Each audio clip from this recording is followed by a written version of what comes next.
Benito Mussolini considered himself heir to the great Caesars of the past and was determined to create a great new Roman Empire.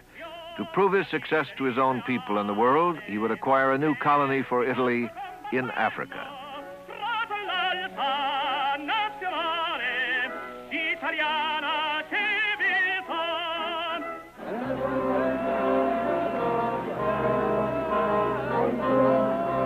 In 1930, in the East African nation of Ethiopia, Haile Selassie was crowned Emperor, King of Kings, the Lion of Judah. According to legend, this proud emperor was a direct descendant of Solomon and Sheba.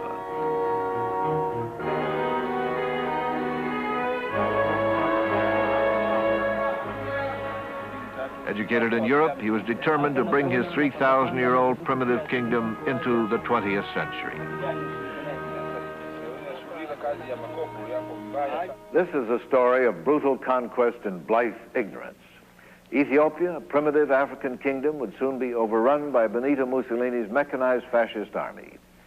The tactics used by the Italian forces would outrage Americans. As we launched protest after protest to no avail, we would fail to recognize that what had occurred was the final chapter of a century of European imperial conquest and the first hint of the manner in which World War II would be fought.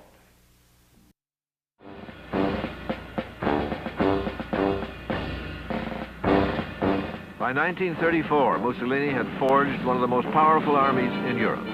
He proclaimed that it was Italy's duty and right to colonize and civilize Ethiopia. In her first attempt, Italy had been defeated in 1896. Vengeance for that humiliation would be a test of the modern Italian spirit.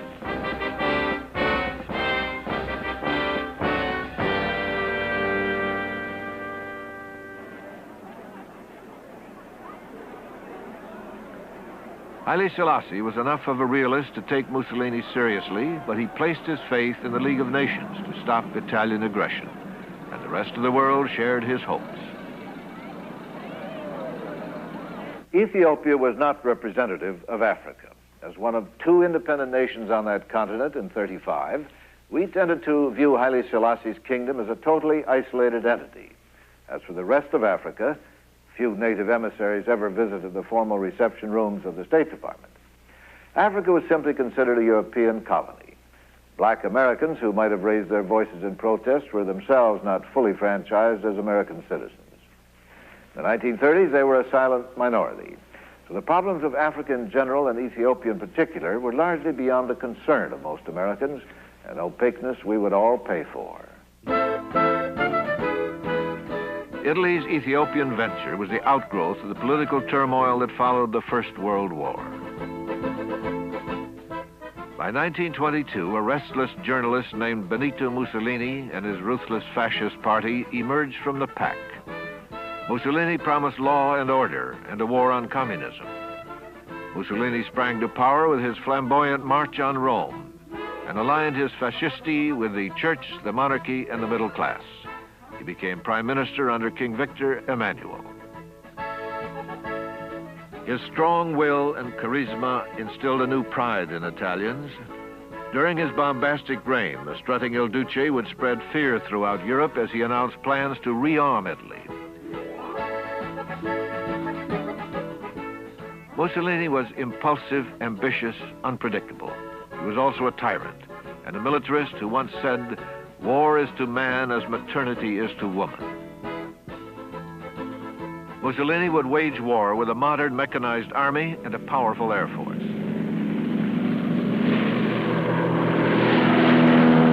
The dictator admired American General Billy Mitchell and was impressed by his demonstrations of air power. Because Il Duce's militancy and saber rattling alarmed many Americans, in 1931 he broadcast a message of peace to the United States. Ladies and gentlemen, I am very glad to take this opportunity. Italy will never take the initiative in promoting war. By 1934, the world depression slowed down his domestic program. Mussolini decided that his people needed a national challenge to boost their spirits. They would acquire a new colony next to Italian Somaliland in Ethiopia. His target was Walwal, a desert watering hole. On December 5, 1934, under the leadership of Marshal de Bono, an incompetent World War I general, Italian troops provoked a skirmish over the water rights at Walwal. The Ethiopians were easily routed in this test encounter.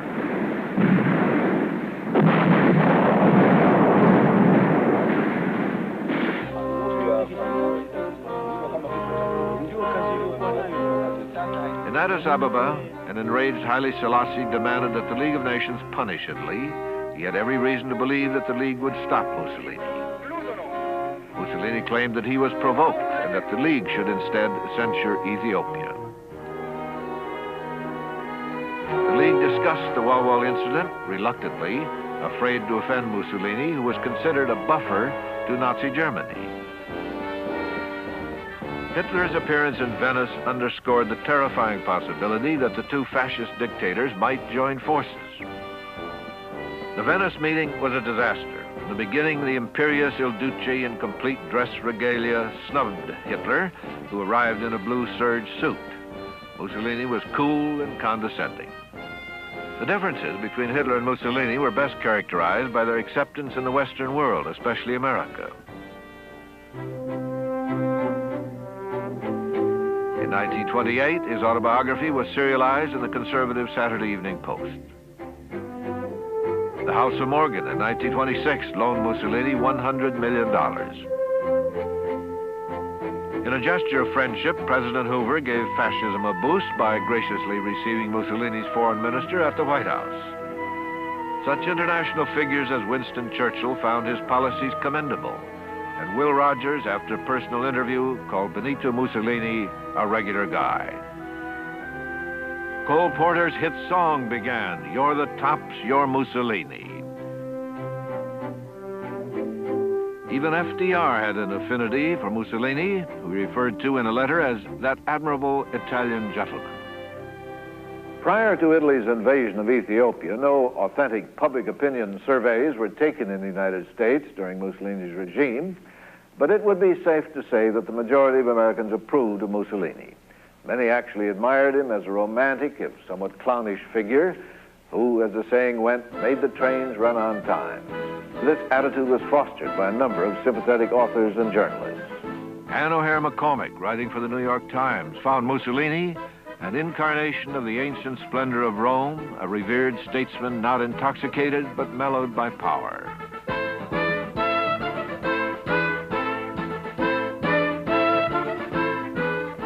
Lincoln Steffens, a widely syndicated journalist, waxed poetic that, I quote, God had formed Mussolini out of a rib of Italy. As early as 1923, however, Ernest Hemingway wrote that Il Duce was the biggest bluff in Europe.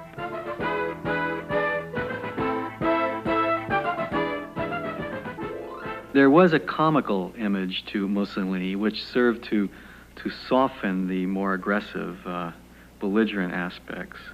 But if there was a parallel, it was usually drawn between Theodore Roosevelt, a man on the horseback type of figure, who sort of took history, seized history by his own hands and bent it to his will, and reassured Americans that human intelligence and will was still in control of events.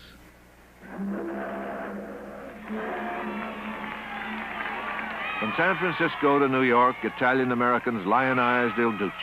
He gave them a new sense of identity. Mussolini was symbolic to American Italians, not because Italian Americans were fascist, not even because Mussolini was fascist, but because Mussolini was an Italian. And the Italian American population in the United States, being near the bottom of the socioeconomic ladder, felt that Mussolini was doing something. He was getting headlines for Italy. They were proud of the fact that Italy now seemed to be one of the great powers, and this rubbed off upon them as one of the lower levels of the American immigrant group.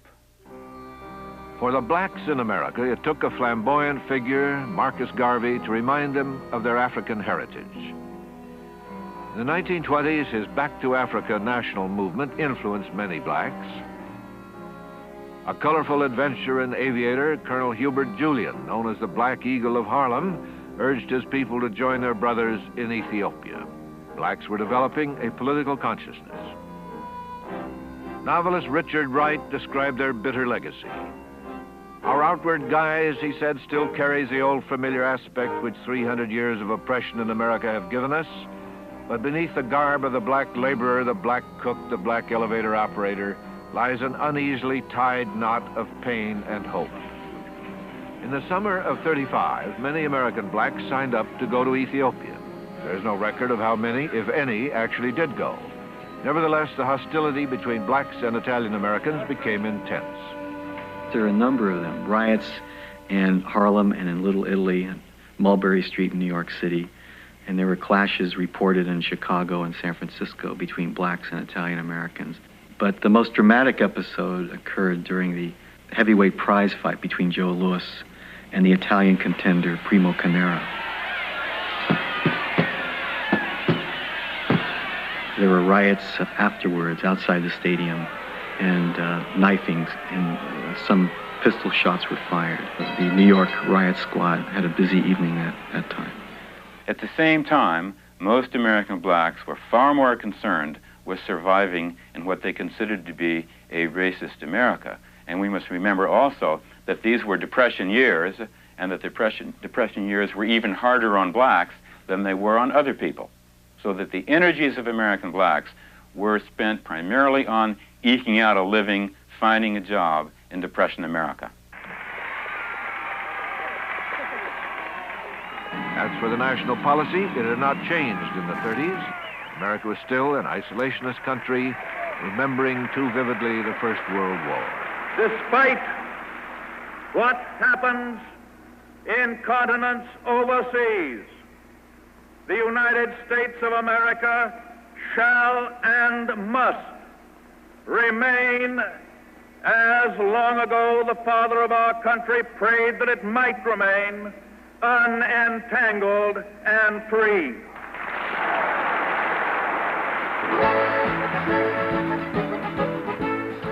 Italian troops training at the leash were set off to invade Abyssinia. Duce was encouraged in his African venture. The League of Nations had taken no action in the Wall controversy, and Mussolini was aware of a secret agreement between France and Britain not to interfere with his plans.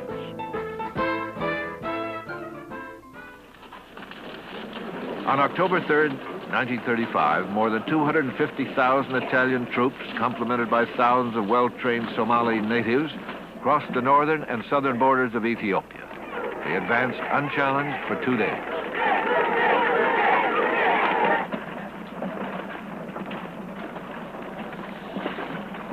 From Addis Ababa, Selassie announced to the world that Italy was the aggressor. He fervently hoped that his barefoot soldiers with World War I weapons would be rescued from massacre by the League of Nations. His strategy was to send small units to the front at first and let the desolate mountain and desert terrain hold back the invaders.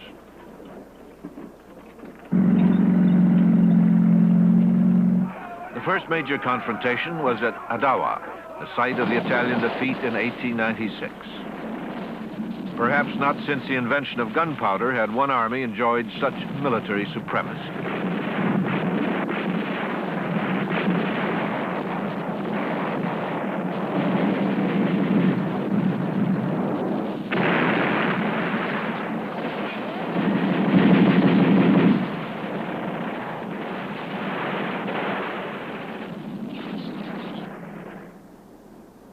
It took only 4 days for the fascist army to achieve victory and avenge their earlier humiliation.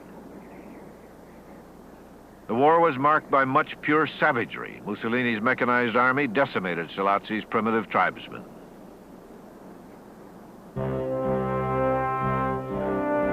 Francis Pierre Laval, whose secret agreement paved the way for Mussolini's conquest, guided the League of Nations toward the imposition of only mild sanctions against Italy.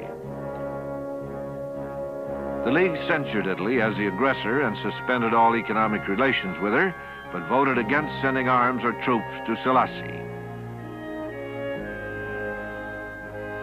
The vote satisfied the conscience of most European leaders who refused to see beyond the hypocrisy of their actions, For all intents and purposes, Ethiopia had been sacrificed. The fear of a potential alliance between Italy and Germany had paralyzed European statesmen. In un tempo in cui Roma aveva Cesare, Virgilio ed Augusto. Mussolini protested that his cause was just and resigned Italy from the League of Nations. World opinion turned against Italy. In England, where the public was revolted by Mussolini's bullyism and disgusted by the League's impotence, Italian-owned stores became targets for frustration and anger. Throughout American urban ghettos like New York's Harlem, angry blacks protested and smashed the windows of Italian shopkeepers. Nevertheless, government policy remained neutral.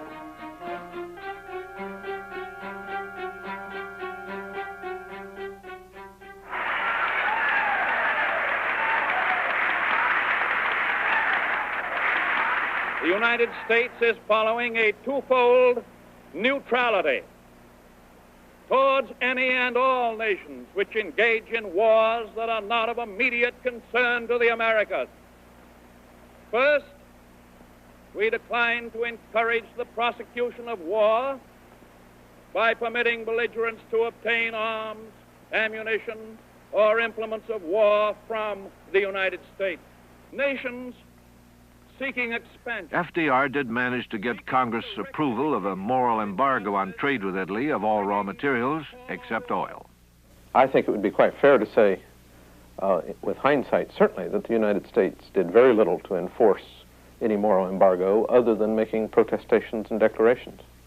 I think it's quite clear that had there been an effective embargo against oil for the Italian war machine, that the Italian invasion would have had to come to a halt.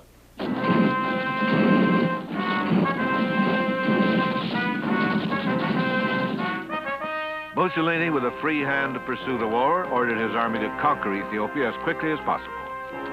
Marshal Badoglio was put in charge and authorized to use any weapons or tactics necessary to win the war. This included mustard gas, though outlawed by the Geneva Convention. Badoglio, a witness to Billy Mitchell's demonstration of air power, now put the lesson to appalling use. Mussolini's brother Vittorio, a pilot, enjoyed killing from the air. These were his words. As the bomb fell in their midst and blew them up, one group of horsemen gave me the impression of a budding rose unfolding. Reports of poison gas, indiscriminate bombings, and other atrocities stunned the Western world. Mussolini's heroic image was tarnished by adverse, if not always accurate, press reports. There was a good deal of confusion in reporting the war because it was difficult to get to the site of the battles. Many of the reporters rushed over there with an adventurous sense of a romantic type of desert warfare, as though it would be a chapter out of T.E. Lawrence. They found out it was anything but that, and it was rather a dull and dragged out, essentially undramatic war. And as a result, a number of journalists began to fabricate stories. One consequence of that is they wrote news accounts which were definitely sympathetic to the Ethiopians and misled the public into believing that the Ethiopians were doing better than they actually were doing. So no one was prepared with the collapse of the Haile Selassie's forces.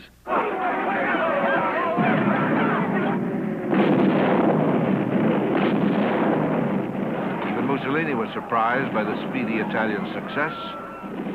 Prepared for a 6-year war, it ended in 6 months. The efficient Italian war machine devastated both Selassie's primitive army and his primitive country.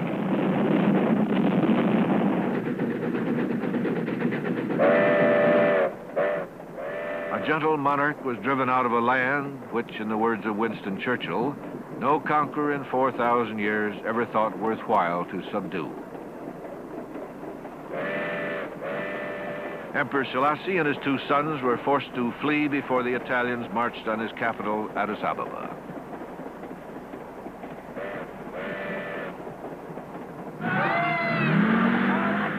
About 700,000 Ethiopians were killed. About 2,000 Italians died.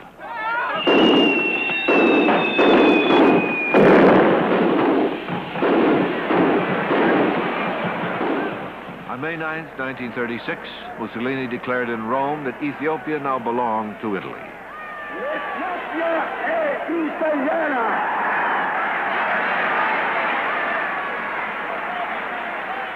It was Mussolini's first conquest. It was also an early warning of fascist intentions, and America ignored the cry.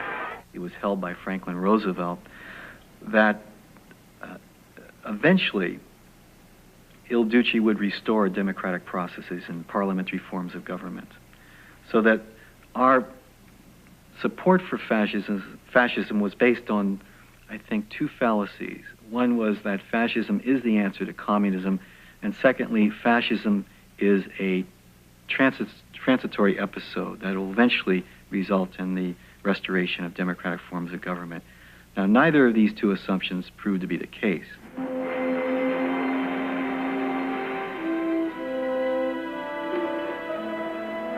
Selassie was granted exile in the guilt-ridden but generous England. However, he demanded the opportunity to address the League of Nations as soon as possible, hoping to salvage at least his self-respect.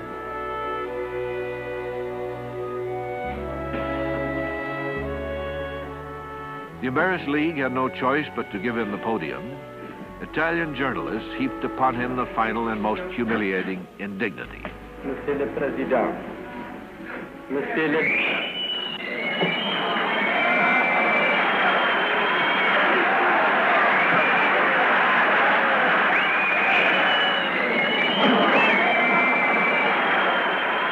After the Italian journalist hecklers were ejected from the hall, Haile Selassie continued, and he said this: "It is international morality that is at stake. Apart from the kingdom of the Lord, there is not on this earth any nation which is superior to any other. It is us today, it will be you tomorrow."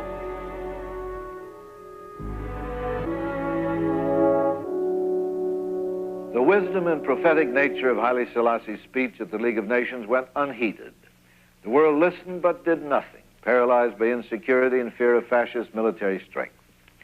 By turning our backs on the Abyssinian War, the United States refused to face the fact that Mussolini's takeover of the primitive African nation was no different from traditional European colonization. Our reluctance to strongly oppose outright aggression in 1935, simply because an ocean separated us, was a policy that gratified both Hitler and Mussolini, as well as American pacifists and isolationists. The Neutrality Act of 1935, which prohibited the shipment of arms to belligerents, helped assure the victory of Italy's well-equipped modern army. The ease with which Italy overpowered Ethiopia was a signal to fascist dictators that democratic nations would not resist their urge for conquest with anything but words. Ethiopia set the stage for European conquest.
By the Italian forces would outrage Americans. As we launched protest after protest to no avail, we would fail to recognize that what had occurred was the final chapter of a century of European imperial conquest, and the first hint of the manner in which World War II would be fought.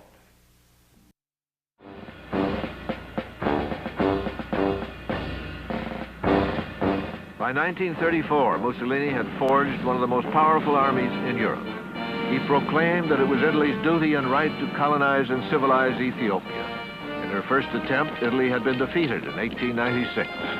Vengeance for that humiliation would be a test of the modern Italian spirit.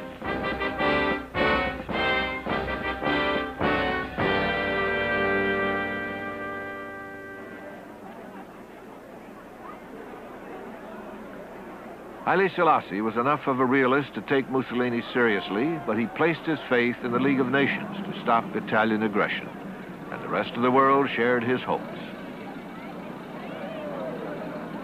Ethiopia was not representative of Africa. As one of two independent nations on that continent in 1935, we tended to view Haile Selassie's kingdom as a totally isolated entity. As for the rest of Africa, few native emissaries ever visited the formal reception rooms of the State Department. Africa was simply considered a European colony. Black Americans who might have raised their voices in protest were themselves not fully franchised as American citizens. In the 1930s, they were a silent minority.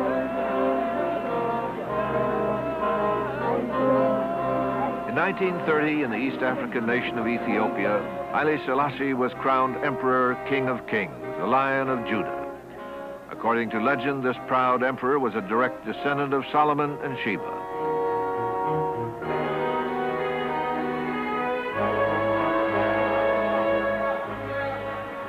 Educated in Europe, he was determined to bring his 3,000-year-old primitive kingdom into the 20th century.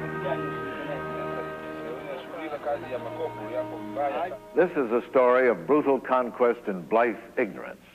Ethiopia, a primitive African kingdom, would soon be overrun by Benito Mussolini's mechanized fascist army. The tactics used by the problems of Africa in general and Ethiopia in particular were largely beyond the concern of most Americans, an opaqueness we would all pay for. Italy's Ethiopian venture was the outgrowth of the political turmoil that followed the First World War. By 1922, a restless journalist named Benito Mussolini and his ruthless fascist party emerged from the pack. Mussolini promised law and order and a war on communism. Mussolini sprang to power with his flamboyant march on Rome and aligned his fascisti with the church, the monarchy, and the middle class. He became prime minister under King Victor Emmanuel. His strong will and